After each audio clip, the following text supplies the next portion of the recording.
Bir tərəfli yol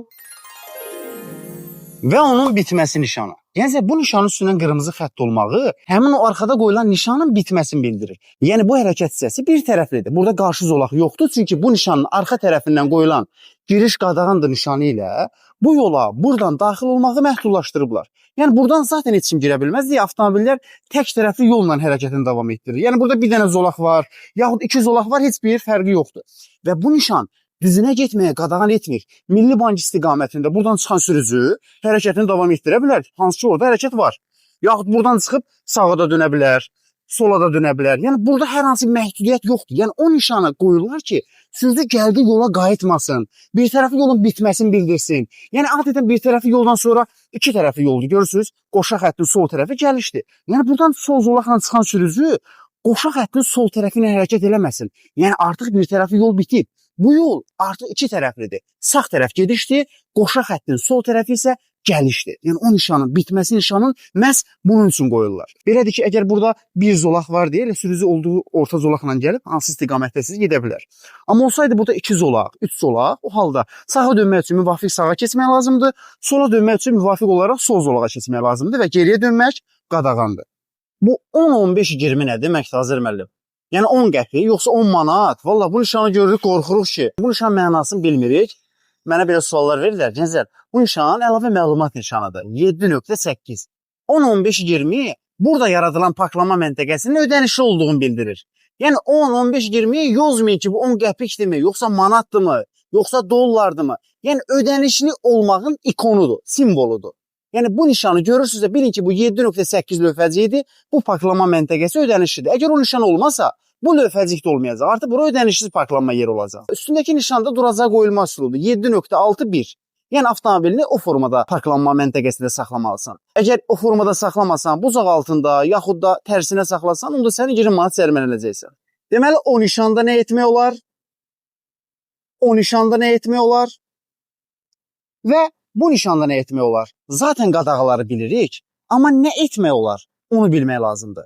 O nişan dayanmaq qadağandır nişanıdır. Nişan hər iki manevri qadağan edir. Həm dayanmanı, həm də durmanı. Yəni bu yolun sol zolağında dayanmaq da durmaq da qadağandır. Yəni sərnişin mindirmək, sərnişin düşürtmək, yük yığmaq, yük boşaltmaq qadağandır. Bəzən sual verirlər ki, Azər müəllim avtomobil xarab olsa da cərimə gələcək. Gənclər, bu məcburi dayanmadır. Bizdən asılı olmayan səbəbdən. Əgər sən bu yolda avtomobilin texniki nasazı səbəbindən ya özünün səhhətində problem oldu, özünün narahat elədinsə, avtomobili verib saxlayıb avtomobili işarələməlisən. Yəni qəza işığı, ya nişan quraşdırmalısan ki, sənə cərimə gəlməsin. Bu nişan isə durmaq qadağanlı nişandır. 3.28 nişanında durmaq qadağandır. Yəni yolun bu sahəsində kəsişmədən 5 metr kənardan etibarən sərnişin mindirib düşürdə bilərsən. Yük yığı boşalda bilərsən. Amma kimisə gözləyə bilməzsən. Avtomobili qoyub marketə gedə bilməzsən, aptekə gedə bilməzsən. Çünki bunlar durmalardır. Əziz sürücülər, durmanın, dayanmanın fərqini bilməsəz, bu nişanları həmişə qarışdıracaqsınız. Amma bu nişanda vaxtla məhdudiyyət var. Yəni deyək ki, 7.30-dan 20.00-a qədər burada durmaq olmaz. Hər zaman dayanmaq olar. Bu nişan dayanmanı qadağan eləmir. Yəni günün istənilən saatında, bu nişanda, yəni bu yol sahəsində sərnişin mindirib düşürdə bilərsən, yük yığıb boşalda bilərsən, amma dura bilməzsən. Durmaq üçün gərək sən 20.00-dan sonraki vaxtda gəlib durasan. Yəni saxla avtomobili saatlarla çıx get. Ya da 7.30-dan qabaq. Məsələn, sübh saat 6, məsələn 7-yə qədər, 7.30-a qədər avtomobilini götürməlisən, yoxsa sən 20 manat cərimələnəcəksən. Əziz sürücülər və avtomobil sürməyə hazırlaşan xanımlar və bəylər, mənim yol hərəkət qaydaları üzrə nəzəri sözlük dərslərim başlayır. Sizi bu dərslərə qoşmağa dəvət etməklə sizlərə nə vəd edirəm? Siz nişanlama xətləri, yol nişanları, svetoforlar, manevrlər, dönərkən hansı zolaqdan dönmək lazımdır? Dönəndə hansı zolağa daxil olmaq lazımdır?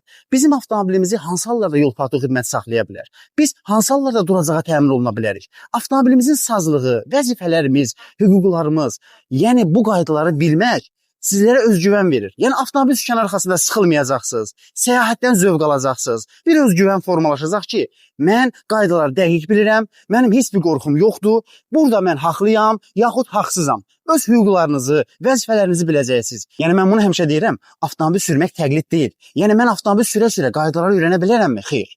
Avtomobil sürə-sürə sən qaydaları cərmələnə, qəza edərək, yol patrul xidməti ilə dialoqlar formasında şifahi formada öyrənə bilərsən, amma o da cüzi formasında. Mükəmməl şəkildə öyrənmək üçün, qaydaları dəqiq bilmək üçün mütləq nəzəri dərslər almalısan. Düşünə bilərsiniz ki, filankəs heç bir qayda bilmədən, heç bir kitab oxumadan avtomobil sürür, neçə illərdir də sürür. Onun necə sürücü olduğunu bilmək üçün onun yanında əyləşməyin kifayətdir ki, o necə qorxa-qorxa, necə sıxıla-sıxıla, sürücülük vəsiyyəsində neçə cəriməsi var, neçə cərimə balı var. Onu bilməyin kifayətdir ki, o necə sürücüdür. Onlara sürücü demək olmaz. Onlar dırnaqarası sürücüdür və digər qaydaları bilən sürücülər üçün potensial təhlükədir. Dərslərim haqqında qısa məlumat verim ki, dərsləri onlayn keçirəm. 1 saat yarım müddətlidir. 22 hissədən ibarətdir və biz 50 gün müddətində bu dərsləri yekunlaşdıra bilirik. Dərslərimə qoşulan insanları maraqlandıran suallar. Azər müəllim, tədris ili başlayır. Biz müəlliməyik, yaxud magistr tələbəsiyik. Biz axşam saat 9-da uyğun olmuruq. Biz o dərsi itirsək, yəni dərsə qoşulmaq bizdə vaxt sardan məhdudiyyətlidir. Biz necə eləyə bilərik? Mən bütün dərslərimi ekran görüntüsü alıram. Siz mənim canlı, zoomla keçdiyim dərsləri itirmirsiniz. Yəni istədiyiniz vaxt o dərsin ekran görüntüsünə baxa bilirsiniz. Testlərin izahını, cavablarını yerləşdirməklə səliqə-səhmanlı bir qrup yaratmışam. Yəni siz hər hansı bir dərsi itirməyə bilərsiniz. Sərbəst qrafik seçməklə siz bu dərsləri özünüz günün istənilən saatında izləmə imkanı da əldə edə bilirsiniz. Dərslərə qoşulmaq üçün mənim özümə yaxud WhatsApp nömrəsinə yazmağınız kifayətdir. Diqqətiniz üçün təşəkkür edirəm. Sizinlə Azər Quliyev idi.